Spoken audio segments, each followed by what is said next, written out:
What is up guys, Alex from Lakey Wargames here and welcome to today's video. Today we're going to be taking a look at the July 2023 FAQ for the Ossiarch Bonereapers, and we're also going to be taking a look at the brand new points changes that we received in the General's Handbook and seeing how this is going to affect our army going forward. So, let's get on into it.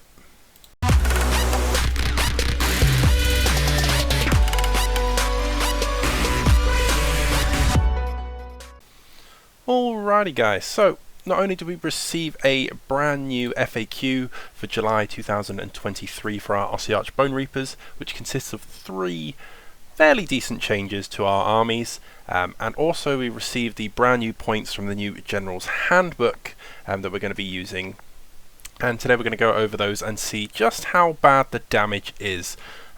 Because sometimes when you go on the internet and you have a look at these changes, people will tell you everything's on fire and the sky is falling. So let's jump on into it and have a look and see how true that may or may not be.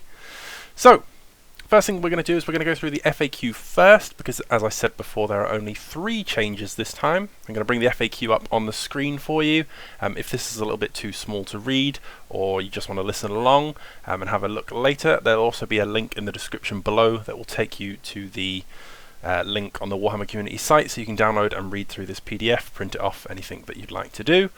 But there are only 3 changes, and they are the ones in the magenta, the pink colour that is there. All the others we covered last month in June when they made changes, and obviously we had the horrific changes to the Harvester that kind of made everyone shed a tear for one of our favourite big bone construct monsters, but hopefully it's not going to be too bad this time. So let's jump on into that and have a look at the first one. So the first one is page 76, Command Traits, Dark Acolyte. Change to Wizard only in your hero phase. If the first spell this general attempts to cast from the Law of Ossian Sorcery in that phase is successfully cast, that spell cannot be unbound. So that's kind of a small change there. Dark Acolyte used to be just you give that command trait to a wizard in your army, and the first spell that they cast was unable to be unbound. That means you could have used it on like Mystic Shield, you could have used it on Arcane Bolt, any of the generic spells from the rulebook like Levitate, that kind of thing. Obviously in the new General's Handbook, if you haven't seen it already, there is a new spell law with 3 spells that wizards can now take from. So if you do, say, take a Boneshaper and he's got Dark Acolyte on him, this Dark Acolyte trait won't work if you tried casting a spell from anywhere outside of our own lore. That probably hurts more on Mystic Shield than anything, if I'm honest. The new spells from the General's Handbook are cool and there's a lot of play to them. That'll be for a completely separate video. There's lots of tactics and things to talk about there. But yeah, Dark Acolyte won't be able to affect those. But to be honest, it will. Mystic Shield is really a kick in the shins, because getting that +1 save sort of bolted on and not having the enemy unbind it from such a low cast spell from a wizard such as a Boneshaper can be really handy, especially if you've got Catacross in your list, because then all you have to do is be able to cast a relatively easy spell in Mystic Shield and spend a CP, and you've basically given 1 unit a guaranteed 2+ save. So yeah, that kind of sucks, but also is what it is, I guess. The second one here is page 78, is the Law of Ossian Sorcery, Soul Release. Change to Soul Release is a spell that has a casting value of 5 and a range of 12. If successfully cast until your next hero phase, enemy reserve units and enemy summoned units, Core Rules 3.1, cannot be set up within range of the caster. The range of this spell cannot be modified and must be measured from the caster, even if an ability would allow you to measure it from elsewhere. So that's quite a small change in that one. It's just a clean up of the words. They've just basically added on, the range cannot be modified and measured from elsewhere. Which means if you were trying to cast that and you had Arcan in your army, Arcan adds 6 inches to the range of all spells from friendly death wizards. So it just means you can't. There was a debate whether you could make Soul Release's aura become 18 inches instead of 12. So that little change there is fair enough. It's a clean-up of just basically making sure we can't Arcan cheese that spell and make a huge AoE of sort of reserve denial. So yeah, but 12 inches in a massive bubble is still great. Making sure someone is more than 12 away from you is great, because then that, you know, really hurts their chances of charging. They're going to need some insane sort of massive charge bonus to be able to get into you if they are starting from that far away to begin with. So 12 is fine. And the third one, page 109, Mere Canum Dire Ultimatum. Uh-oh, I think I know where this is going. So change to Dire Ultimatum is a spell that has a casting value of 4 and a range of 3. If successfully cast, pick one enemy unit within range and visible to the caster.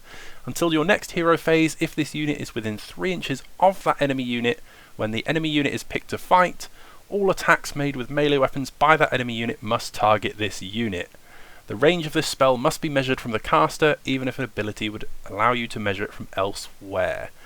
Ah, they really nailed in that one, didn't they? We knew it was coming. I expected to see this, to be honest, last month in the June FAQ, but we didn't get it, and then obviously we had the horrible change to the Harvester instead. So I was an advocate of not using the Mere Canaan cheese, but then after they killed the Harvester, I was all for it, but I knew this was coming. I didn't expect it to be so soon, to be honest, but it makes sense with the General's Handbook to then refresh all the FAQs, etc.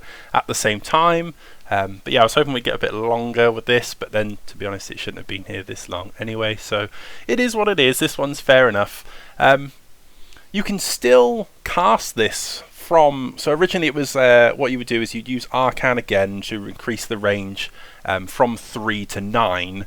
Then you'd get Mere Canaan to cast this spell 9 inches away onto an enemy unit, and they couldn't fight him because he's 9 inches away and he would just run off and go do something else somewhere else.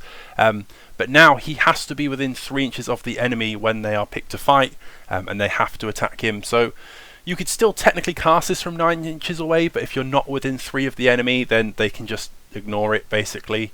So that's a really clever change, to be honest, the wording of that, to stop anyone cheesing it. They could have just put this spell must, a bit like on the soul release one, it would be like, even if an ability would allow you to, you know, modify the measure casting, then that would, you know, basically still allow you to cast it within 3 and then like retreat out. You know, you could use your command ability to be able to retreat away if you're already in combat for the previous turn. But this just stops it dead in its tracks. If you ever leave that 3 inches from whoever you cast a spell on, then it is gone. So yeah, no more Mere Canaan fun. That's our warband in the bin, because there's not really much use for it other than that, to be honest. So that is the July 2023 FAQ for the Ossiarch Bonereapers. What do you guys think of the changes to those 3 things? But we're not going to finish there. So we've gone through the FAQ, and now we are going to have a look at the points changes for the FAQ. This was in the Balanced Data Slate, I think they call it. Change that they do every 3 months. They basically balance all the factions, some of the core rules. There'll be a link to the big PDF. It includes every army that was affected by any changes, and many more rules. But we're just going to talk about specifically the Ossiarch Bonereapers points changes today. Link in the description below to take you to that PDF if you're interested in seeing it all in full. But I'm going to put the points up on the screen and just talk away about these. So let's start at the top, and we're going to work our way down, and we're going to talk about what we think about each of these. So the first up is the Cavalry Death Riders. So that is our cavalry unit for the Ossiarch Bonereapers. They've gone up 10 points from 170 to 180. Now, that's quite expensive for a cavalry unit, but there's one thing that we get. I was talking about this with some of the guys on the Discord. For those of you, a quick segue again. I do have a OBR themed Discord where it's talking about all OBR all the time. Tactics, lore, hobby, everything OBR all the time. Lots of awesome people in there chucking around lots of awesome ideas. I will leave a link to that below so you can join the Discord in the description as well. So if you want to join in and talk more OBR, then that would be great. There's also a Facebook page that I run as well. Link for that, everything in the description. And I was talking to some of the guys because we couldn't understand why Death Riders went up. And I think the simple way to put it is you've got to think about undead cavalry isn't like anyone else's. So our Death Riders already are 3 wounds each. Standard cavalry is usually 2. So for a 5-man unit, we're sitting at 15 wounds instead of 10. We've got so many tricks that we can pull off with the Death Riders.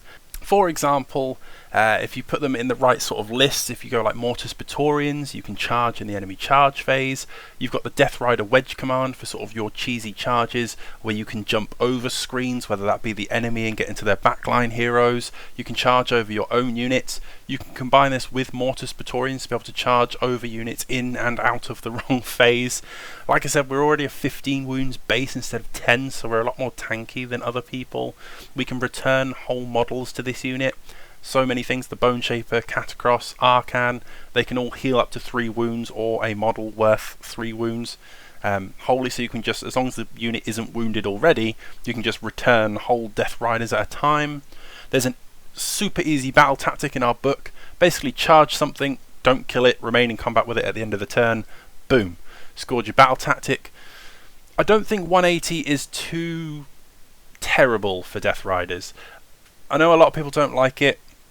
A lot of people are running sort of just one odd unit of Death Riders, so it's annoying to have. We don't really see many Death Rider heavy armies, but you know, I think 180 is okay. They also do the mortal wounds when they charge, like an ogre charge, so it's not per model, it's just, you know, based on the charge roll. So you're dealing mortal wounds, you've got all kinds of tricks, they're easy to heal, there's an easy battle tactic.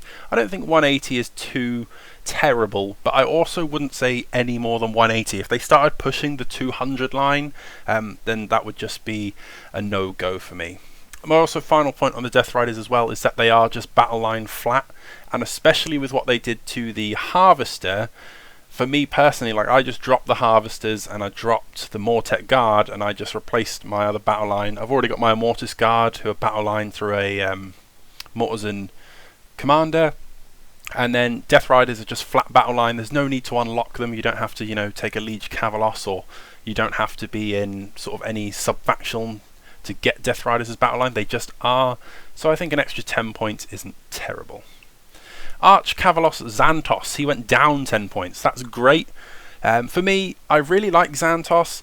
In a Mortis Praetorian list, he's great, especially alongside Catacross, because his main thing is that big, he can give a +1 to wound bubble to other Mortis Praetorian units. So obviously if you're not playing Mortis Praetorians, you can't use that, and that is his big thing. I would normally just say take a normal Liege Cavalos. If you're not in Mortis Praetorians, then, you know, depending if you really need that extra 1 attack. But to be honest, if you're playing that kind of list, you're probably already using Catacross anyway, but combine him with Zantos and you get +1 hit, +1 save and +1 wound to a unit, as long as they are in both the characters' bubbles. So yeah, Zantos coming down is great, because I don't think he's very hard to fit in that sort of list. If you're taking Catacross and you were taking Zantos, you're spending well over a quarter of your points on 2 heroes. You haven't even taken like a little hero yet, someone who can take your command traits, your artifacts, because obviously they're both named. And if you take both those guys, you have no spell casting abilities, so you're really hampering the magic in your list. So I'd like to see him a little cheaper. I'd probably like to see him around maybe 170, I want to say. But would that be too cheap? Because he is very powerful. He does his charge is like a whole unit of Death Riders going in, so he can cause lots of mortal wounds. He can become an absolute unit, because he gets his own buff for +1 to wound. He gets extra things on the charge because of his spear, and if he's in Catacross's bubble, he becomes a one-man army. So maybe 170, maybe would you go for 180? So it's like, you know, you can have a unit of Death Riders or the big badass on a horse instead. Next up is Catacross, the Mortarch of the Necropolis himself. Now, he's gone up 20 points to 460, and I think we all knew that this was coming, whether we wanted it to or not. Catacross is absolutely fantastic. The new scroll he got in our updated battle tome is second to none compared to his old one. It's so much cleaner, he does so much for our army. Just giving out the +1 hit and +1 save to a massive 24-inch bubble for a single CP is unbelievable as a rule. Then you just take in the fact that he can mess with command points, he can pick an enemy anywhere on the board and just make them -1 to hit every turn. If he gets into a hero, his new ability to be able to fight at his bottom bracket, where he gets his most attacks with his shield and his spear, is just, he's just great. He's just great. He's 20 wounds, it's really hard to bring down. I think at 460 there are no complaints at all for Catacross. Mortars and Boneshaper went up 20 points as well to 140. So far, this is one of those things you'd see in a lot of lists is Catacross and a Boneshaper and some Death Riders, so we're already like 50 points up on the whole, which isn't great. Boneshaper's a hard one for me because at base level I think he was fine at 120 if you just take a normal Boneshaper, but in 90% of lists I would say the first thing you see is Boneshaper with the Artisan's Key, which is the artifact that lets him do his heal on his War Scroll twice on the roll of a 3+.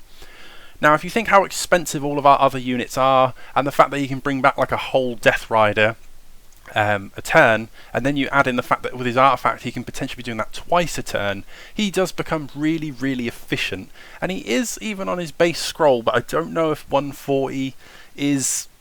Yeah, I don't know. When you give him the Artisan's Key and he's double healing a turn, he'll make his points back and some as it is. I probably would have said maybe bump him to 130. I honestly would have just kept him at 120, but I think that's a bit of bias coming in from me being an OBR player myself.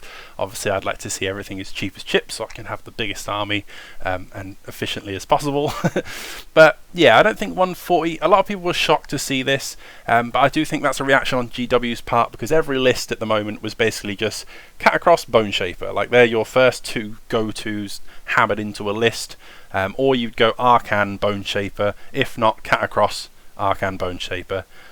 So I think they've put him up because he's in every competitive list, rightly so, because his healing is absolutely fantastic. Obviously in this new General's Handbook he's also a wizard that fits into the criteria to be able to get all the bonuses and things, so he's playing in the new General's Handbook, so a Boneshaper isn't going away anytime soon. So I think we're all just going to have to grit our teeth, bear it, pay the extra 20 points, and it just is what it is, unfortunately.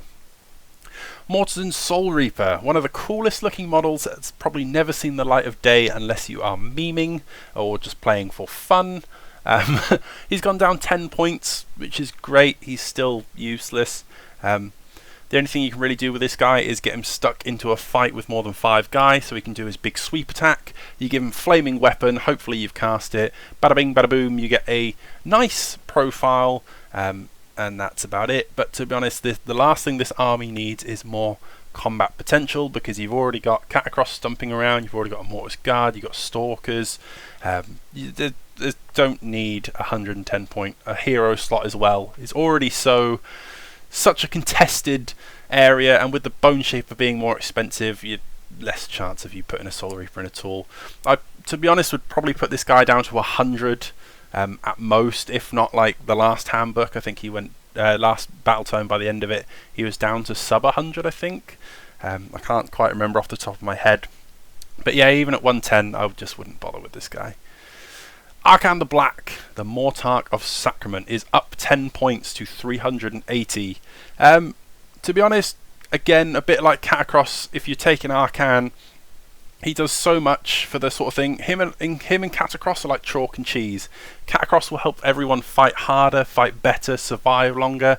Arcan, if you need extra magic or access to your whole lore, he's just phenomenal. You know, being on a +2 cast, +2 unbind, having access to the entire spell lore, being able to cast multiple and unbind multiple spells. He's just very reliable. He adds the range to all the other death wizards. So there's lots of things you can play around with. You'll be able to stretch your bust that little bit further. At 380, Arcan is still fantastic, and he's still Arcan, and we're going into a General's Handbook all based around wizards. So again, like the Boneshaper, you know, you probably, if you're already taking Arcan, you're already just, that 10 points is not really going to affect him at all, because if you're taking him for the reasons that you wanted to take a super awesome wizard, he still is that same super awesome wizard. So yeah, 380 is perfectly fine. Next up we have Nagash, the Supreme Lord of the Undead, the big Papa Nagash himself. He is down 65 points. That is a drop and a half. I'll keep this one short, to be honest, because my problem with Nagash is, and I've always said this, Nagash is great in every other Grand Alliance of Death apart from OBR, because we're such an elite, high cost army. It's always been hard to put Nagash in there anyway, and even now down at 900, it's just so tough, and especially with everything else going up, like the things that we want to be taking going up, there's even less room, even with that 65 points. It doesn't really change anything, because where the other things have gone up and he's come down, it will just balance out. So you're pretty much taking Nagash at what he was if everything else was cheaper. So yeah, you can probably make some cool sort of Nagash list. I don't think it's very competitively viable, because the problem is when you spend half your points on a single model in your army, he can't be everywhere at once, so you'll just lose on objectives, to be honest. So if you want to play Nagash, I'd say take him in SOULBLIGHT, where you can field loads of cheap zombies, cheap skeletons, or take him in NIGHTHAUNT, where you can do the same thing. You get a lot more flexibility with your ghosts being able to retreat and charge, so you can cover more board space, that kind of thing. In OBR, I just kind of write Nagash off. Again, a bit like the Soul Reaper, unless it's a friendly game or you're building a meme list or something. I don't see it. I might be wrong. I don't really play Nagash at all. I haven't since the Legions of Nagash book, which was years ago. But yeah, I just, looking at his war scroll, looking at the points and everything, chucking a few lists together, I just don't see it. Next up is the Gothizzar Harvester. Now this was a big one we were all waiting for. After seeing how they killed our poor boy in the last FAQ, we all expected this to come down, and it has. It's come down 30 points from 210 to 180. So the big question to all the OBR players is the Gothizzar Harvester now worth it? Is that 30 point drop really make the difference for how they changed his ability to heal?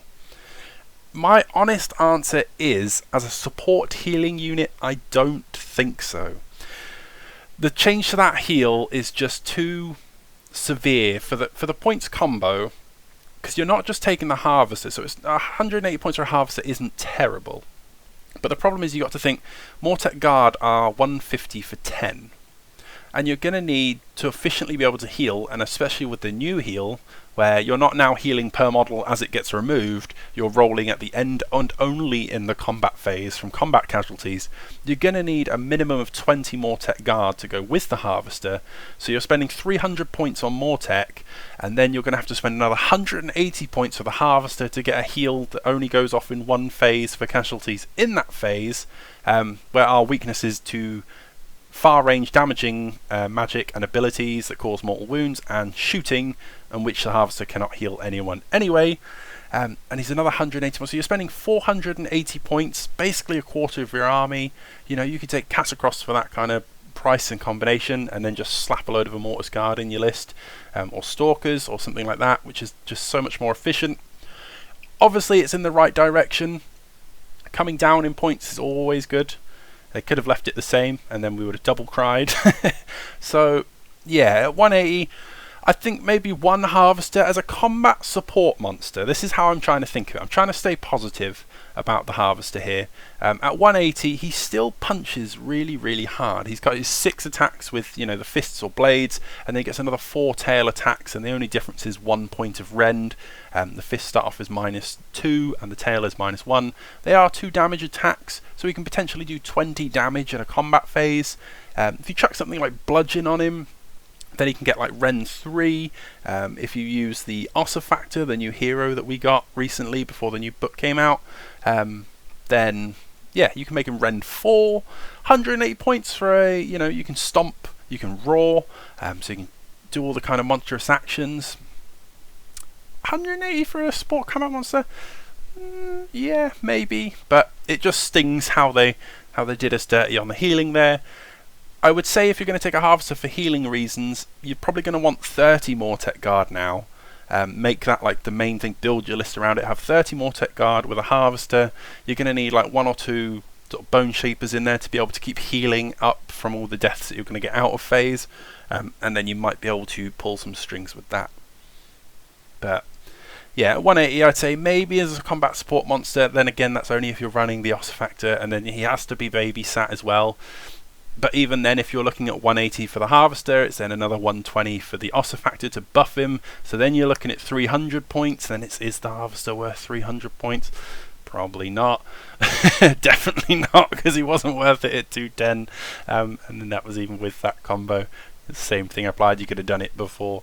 But yeah, it's a shame. I think 180 is okay, but then it's the Mortec that goes with it, because they go so hand in hand. The Mortec needed to come down. They're not in this points thing. Obviously you can see it on the screen. Slight spoiler because we're going from top to bottom. But yeah, there's no Mortec Guard in this points change, so they're still 150, and like I said, it's a quarter of your army for 20 guys and a Harvester. The Harvester healing is just it's the best way I can do it, just blow some raspberries. Yeah, so I don't think it's worth a quarter of your army to be able to heal. But if you take 30 Mortec, make that really super scary block, you have enough healing from other elements, Catacross, Arcan, Boneshaper with the key, and a Harvester, then you can really put a thorn in somebody's side. Because 20 Mortec aren't the most resilient thing now. It was the old Harvester rules that used to prop them up. But if Mortec came down, say, 20 points each, maybe it might be more worth it then to take a 20 block. But even then, yeah, you'd be saving 40 points. It's like, we'll see. We'll have to see how it shapes out. But yeah, Harvester is okay. We just need the Mortec Guard to come down with it now. Next up, the Immortals Guard, another fan favourite and something that has rose to very popular heights in the new book, and rightly so, because these guys are so badass. They are amazing at punching things in the face. They are amazing at being punched in the face. With all the new healing that we got, we are able to bring them back from the dead, which we couldn't do in the old book. So everyone has been absolutely loving that. Coming up 20 points is exactly what I thought was going to happen. They were going to put them in line with the Stalkers. So they are now 220 for 3, and you have to really choose which one you're going to take, whether you want Immortals Guard or Necropolis Stalkers. I still think these guys are great. Any reason that you would have been taking them before, whether you're taking them in 3s or 6s, you're still going to take them now if you enjoyed them before. That 20 points is perfectly fine in my opinion. Especially in Catacross lists. One of the first things I did is my first ever list with the new book is the Ossifactor with the Gossathar cartouche to give the +1 wound bubble at 9 inches. 6 Immortals Guard, the Ossifactor sits in the middle of them. Take Catacross as well. So Catacross is giving them +1 hit. The Gossathar cartouche wielding Ossifactor is giving them +1 to wound. They also get +1 to save. So now they are 5 wounds each on a 2+ save with a 6+ ward save because of the Deathless trait. They're then hitting on 2s, wounding on 2s with -2 rend and 2 damage apiece. Then if you spend your CP on bludgeon, you've obviously made that a rend 3. Or you could, you spend that CP however you want. They've also got the ability to once per game fight twice.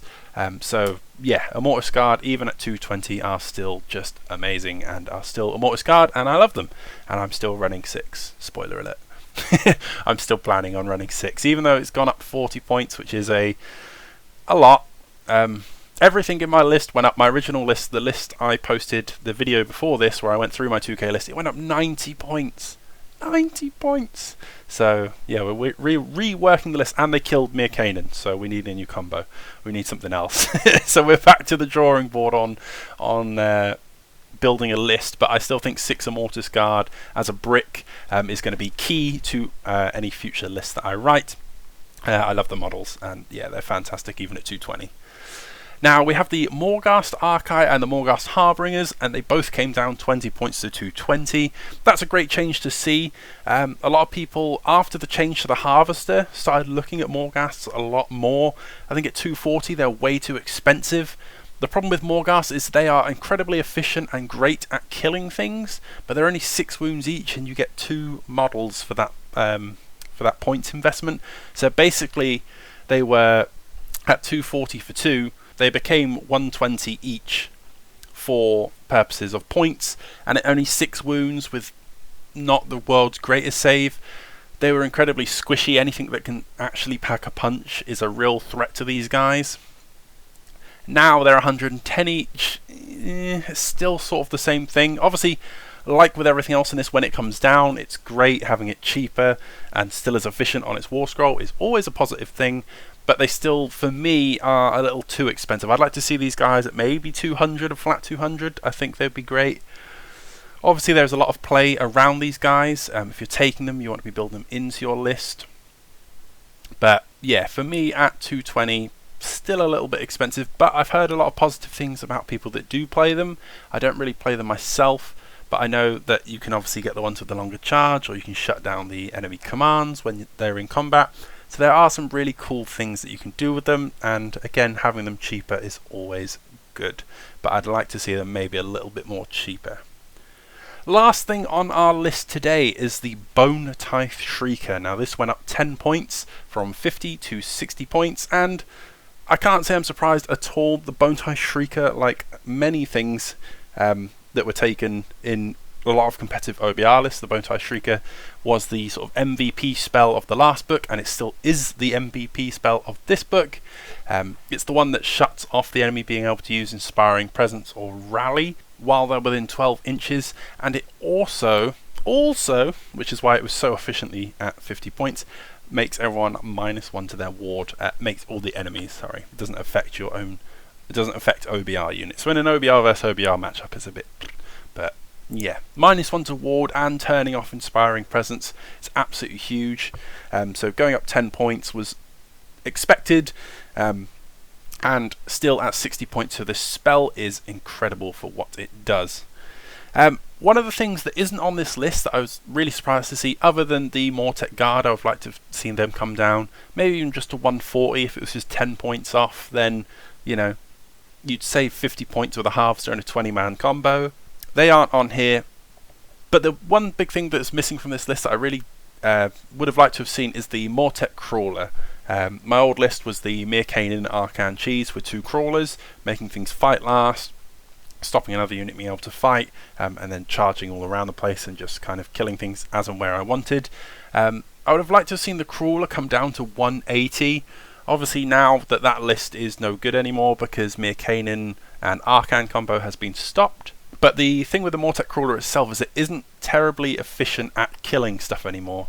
I know they've given it the new rule where you make things fight last on the roll of a 3+ when you target all the shots into one unit, which is great. It's different, but you know, it's got its uses. But I think at 200 points for a single crawler, and with how expensive the rest of our sort of must-have units are, once you've taken sort of Catacross, Boneshaper, you take like 6 Immortals Guard, you're almost at like half your army's points, and you haven't really got anything in there. You've got 8 models, so to flesh your army out, the last thing that you want to be able to put in there is a catapult that is 200 points and does no damage. So yeah, I would have liked to have seen him come down to like 180. I think would be a good starting point, if not maybe a bit cheaper, like 170, because it's a cool utility piece. It's a fantastic model, and it's absolutely huge, and it looks amazing in amongst OBR army. So it's really sad not to see it on the table anymore. Obviously, we didn't want it to be too efficient, because then it'd be spammed all over the place, like back in the day when it first came out, and everyone's like, "Whoa, what is this?" But yeah, I think seeing it that at 180 would have been great to see. But overall, I've got mixed feelings about these points changes, because some of it I expected to see. Catacross, Arcan, the Bone Tithe Shrieker, we expected to see. The Harvester, it's going to take some time, maybe a few experiments. We'll see if 30 is really enough. Like I said, you can't really make the Harvester too cheap. I don't even think, you know, if you brought it down to like 150, then it becomes too cheap in its own right as a monster. So it's really the Mortek Guard I think they need to come down. But I know they've got to be a bit hesitant, because if they crashed all the prices right down and we were just able to flood the board with Mortek, especially in the new General's Handbook where there's that spell that lets you alter the stat lines, so you can potentially have like Ren 3 Mortek Guard running around backed up by Harvesters, and if they were so cheap it would be a bit of a nightmare. But yeah, I've got a bit mixed feelings. So the things that I expected to go up, again, like Catacross, Boneshaper, Arcan, Bone Tithe Shrieker, all fine. Happy to see some things come down. Immortals Guard I also expected to go up, but yeah, seeing the Boneshaper 20 and 10 on each of the Death Riders is a bit of a tough one, but it's nothing that's not able to be worked around. And overall, I think I'm really happy and excited to be able to, well, have to reshake up my entire list, come up with something new, but to go into the challenge of the new General's Handbook. But I'd love to hear what you guys think. What do you think of these points changes? What do you think of the FAQ? Is there anything in here that you disagree with? Is there anything that you do agree with? Is there anything in here, like for me with a crawler, that isn't in here that you would have liked to have seen? Let me know in the comments down below. And as always, guys, stay safe. Happy wargaming. I'll catch you in the next one. Psst. Hey you! Did you know that Lakey Wargames now has an official eBay store?